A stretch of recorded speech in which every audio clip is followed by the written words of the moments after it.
LoreWarrior Online, RJN101-A, Raijin. Overview. Comstar designed the Raijin to refit depleted Comguard units in the aftermath of Tukkayid. Not content to rely on the Comguard stockpile of Star League-era Battlemechs on Terra, presenter Marshall Focht wanted a new mech whose technology would be unfamiliar to both the Innisphere and the clans. One of the first mechs to be built at Krupp Armament Works in Germany since Amaris's occupation forces razed the factory after the coup 3 centuries prior, the Raijin rolled off the line in 6 months.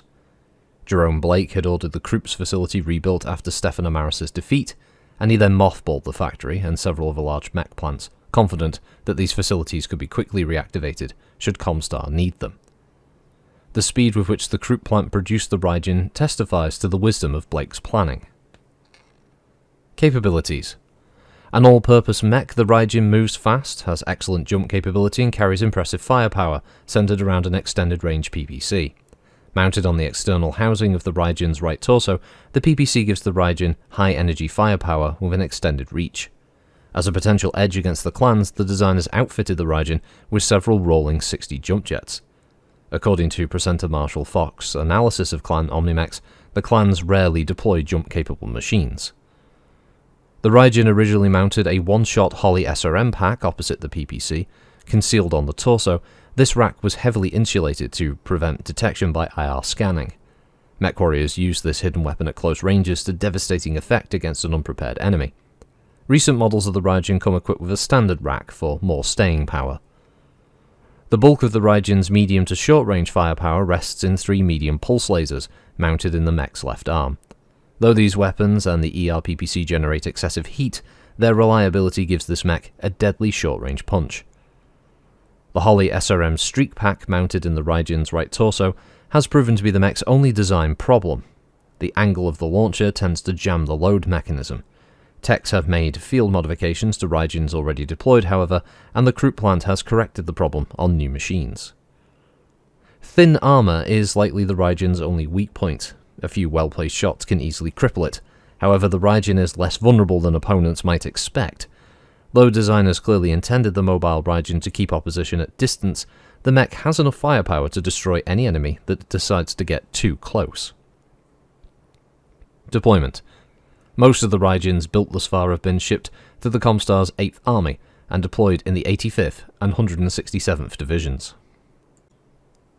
So no double feature for the Raijin, as it was only ever in Technical Readout 3058, and there was a later upgraded model, weirdly enough, appearing in TRO 3055 upgrade, but that was the Raijin 2, and entirely just sucks the slong of Word of Blake, so screw that thing.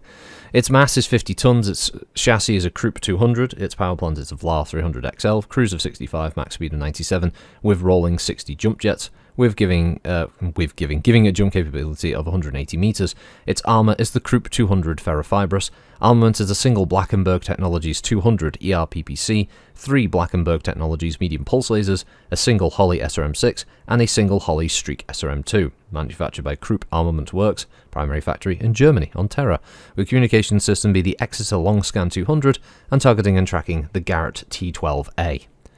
It has a walk of 6, run of 9, jump of 6, with 20 overall heat dissipation provided by 10 double heat sinks, 9 armor on the head, 18 armor on the CT with 8 on the rear, 13 on the side torsos with 6 on the rear, and 13 on the arms and legs. The ERPPC is right torso mounted, the pulse lasers on the left arm, the SRM6 in the left torso with 15 rounds of fire, and the Streak 2 having a right torso mount with 50 rounds of fire and 3 jump jets split between the legs and 1 in the CT. I don't dislike the look of the old Raijin. It was originally in the Comstar sourcebook, but it became an unseen because its artwork was originally created by Victor Musical Industries, or VMI, and because of the whole fear about licensed artwork and the such and nothing being made in-house, unfortunately the original stuff got removed, so only TRO 3058 original has this design. And it never made it into the upgraded Technical Readout 3058. For some bizarre reason, I don't know why it never got the look in over there. I'm just double checking now, just in case I'm going mad here. But no, there's definitely no Raijin mentioned in here at all, which is a shame. As I said, it doesn't have any other technical readout mentions outside of the 3055 upgrade, but that's basically a different mech at that point. It's the Raijin 2, so I'll get round to the Raijin 2 at some point in the future, but it's also counted as one of those Project Phoenix mechs. Hideous visual design as a ugh. It did actually get a re-release later on.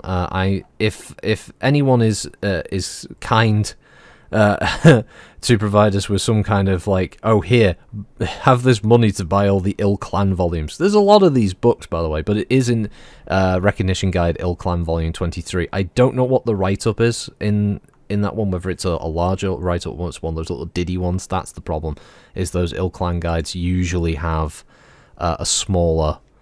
they'll have like a couple of large entries and then they'll have a smaller one, so we'll have to see how it goes with that.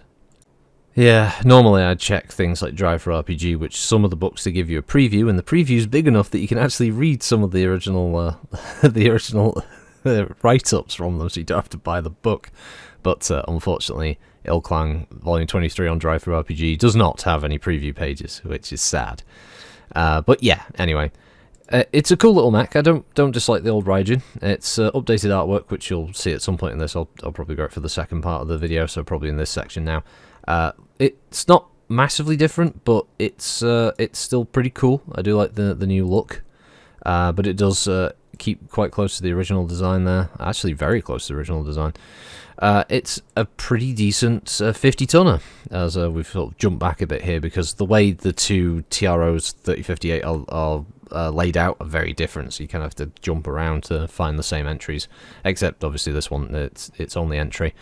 But 50 tons with some pretty decent punch. I like the idea that it's built on Earth by Earthlings. Yes, there you go, Earth Supreme. Come on, everybody. We can't go allowing all those other fucking colonists from all around Earth thinking they're making all the better shit. No, this is where we're sticking. Raijin for life, people. Come on, who's with me? But yeah, it's a cool little thing. I'd be stuck, to be honest, to think about where exactly you'd be able to bring in a Raijin all that often, unless you were doing battles as Comguard or against them, I suppose, because this doesn't sound like a machine that you would actually encounter, say, amongst a mercenary group or something like that. Possibility of a couple of them knocking about, but this unfortunately sounds like the kind of mech that it's only really ever going to be seen in scenarios that it's the Comguards going up against enemies, most likely against our old favourite, the Wobbles. So yeah, there is that. But I'll leave you with that one. Bit shorter, I know, I'm sorry. No double feature for this one, but thanks for listening as always, and we'll catch you next time. Till then, have a good one. Bye bye.